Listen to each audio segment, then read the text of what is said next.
Welcome back to Giants Mania. Today we'll be talking about the Giants right guard Kevin Zeitler and should they bring him back for the 2021 NFL season. So leave in the comments what you think the Giants should do with this situation. We'll go over it right now. So I'm sure most of you know the numbers by now, but his cap hit for 2021 is $14.5 million, which I think is a lot for a guard in general. Unless your name is Quentin Nelson or Zach Martin or one of the elite guys, I'm not paying a guard that much money personally. So people have said the Giants should restructure his contract. Now, as far as I know, you can't restructure a contract with 1 year left. It's either a pay cut or you get released. So the only way the Giants can restructure his contract would be extending him for another year or two down the line and then restructuring it that way. So you can't restructure with 1 year left. So the Giants don't really have that option right now unless they extend him. So really the option right now is you basically either ask him to take a pay cut or you release him or have him play for $14.5 million, which I don't see as a actual option. Like if the Giants actually let him play next year for $14.5 million, that would drive me crazy as a fan. So I don't want to see that. Either restructure, get him down to 7, 8, hopefully $6 million and let him play on that 1 year remaining type deal.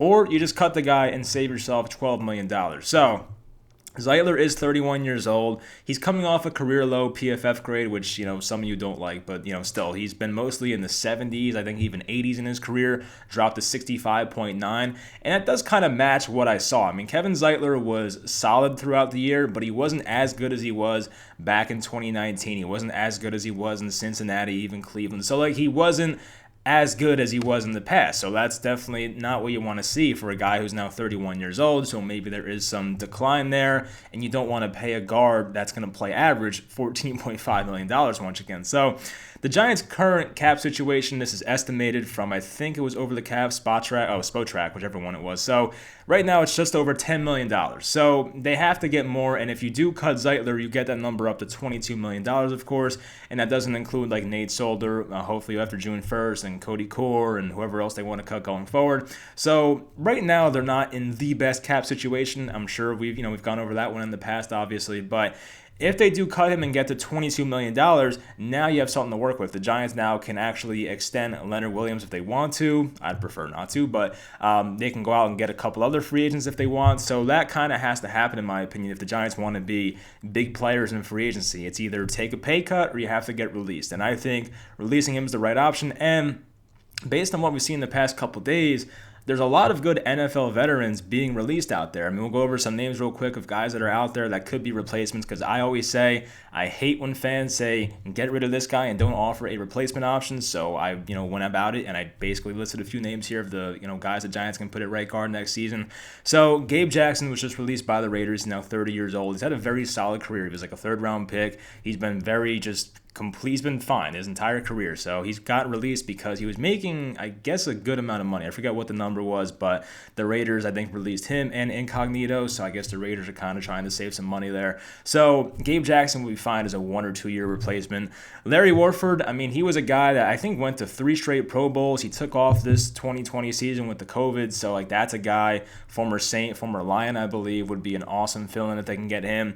Still 29 years old, by the way. Trey Turner, a former Dave Gettleman guy. Now, the Chargers came out and said yesterday, I don't know if it was Adam Schefter or Rappaport, said that they're trying to trade right now. They're trying to trade Trey Turner. Now, his cap hit for this year is a good amount, so I wouldn't go after him unless he's released. But if the Chargers do release him and the Giants can get Trey Turner on a prove-it deal, because he's coming off his worst season. Like, he was good in Carolina. It was a good pick by Gettleman. Then he went to the Chargers in the Russell Okung trade and played absolutely terrible, like the worst season of his career by far. So I think he might be on a 1 year deal, Trey Turner. That could be definitely a possible option.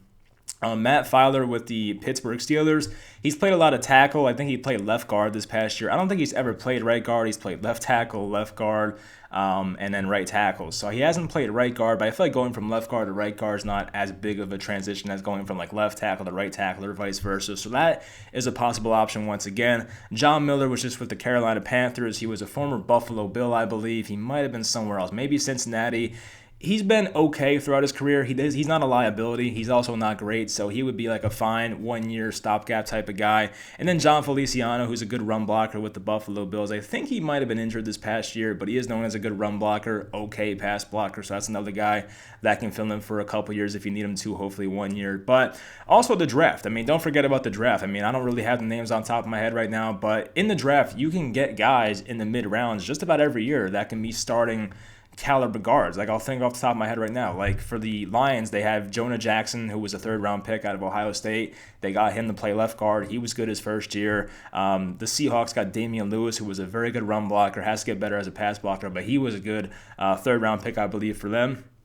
The Patriots got Michael Onwenu, who did play right tackle this year, but he was drafted as a guard, so I'm sure if he played guard, he would have been fine. But the Patriots had Joe Thuney, Shaq Mason, so that obviously was not going to happen. But that's another really good player right there. So you can get interior offensive linemen in the mid to late rounds in the draft if you get it right. I feel like it's one of the not easier positions to get right, but it's not impossible either. So it's definitely possible. Now, potential options on the roster. I've seen this one before. I'm not a big fan of it, but it's out there.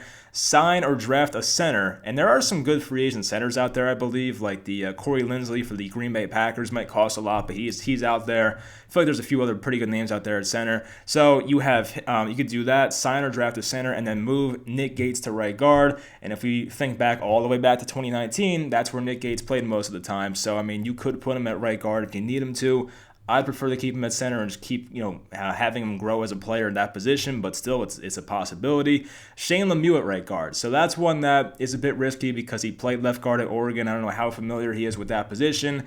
He had a very rough time as a pass blocker this past year, so I don't know if that would be the right move. I wouldn't want to go into next season just having Shane Lemieux as my right guard. That's kind of a risky proposition right there, so I don't know if they want to go about that. But it is a possibility because Will Hernandez is still on the roster for now. They could cut him, I guess, but he's still there.